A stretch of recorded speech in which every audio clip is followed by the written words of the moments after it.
Hello po mga boss, ayan may na-extrahan po ulit tayo. Dito tayo sa bahay ni Joseph.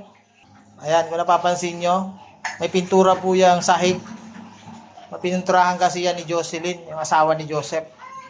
Kaya ngayon, bago po namin i-tiles, kanina nagtik-tik kami, ayan, butas-butas tuloy ang semento. Kaya mga boss, para kumapit, ano po, kailangan natin yung lagyan ng grout. Ano po, yan. Para kumapit, nakapag-tiles na tayo. Kasi po, pag hindi nyo nilagyan yan, mabilis kumapak. At least yan, pag may grout, kakapak man yan, pero hindi agad kakapak. Ayan yan mga boss. Maingay kasi yung ano may-ari, mga boss ha. Ayan. Ingay. Mas maingay yung gumagawa.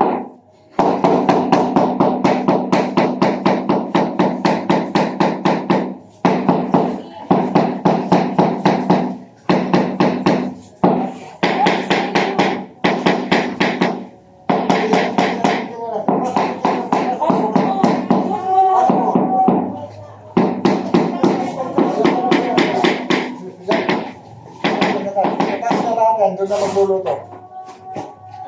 Yakit mo na sa taas. Gusto makalag na naman ang person. Oo, kung ayun yan. Naulit na yan ha. Dahil yung mama mo wala nang sinasabi. Hindi yan nakalive. Hi guys.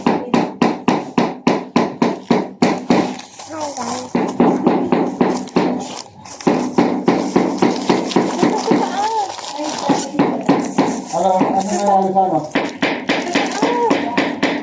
Ilalim mo na ako. Kaya? Kaya? Kaya?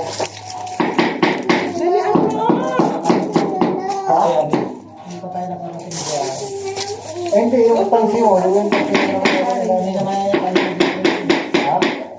Wala naman sa kilo yung pangsi na yan?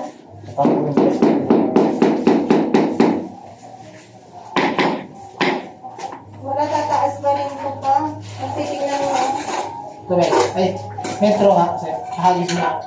Bakit po wala naman sila yung magandang Di ba maganda yung tigpapurahan rin? Ha? Prepare ko lang ito Ha? Hindi na yan. Oo.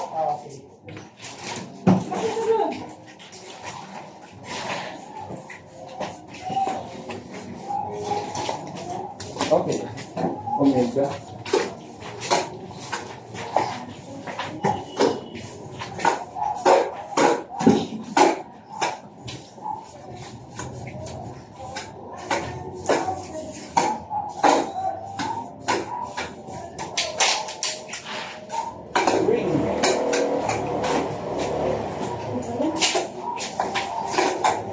Magkakape mo to?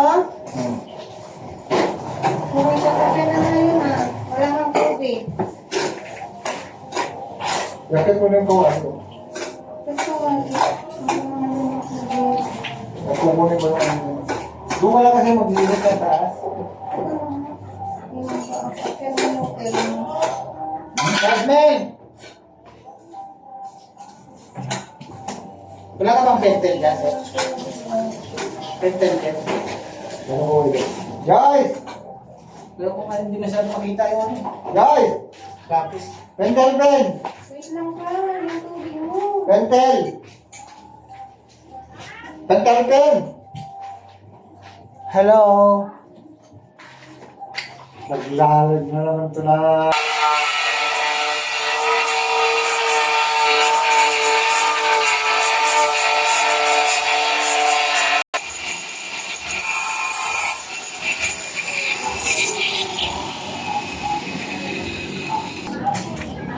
Kahit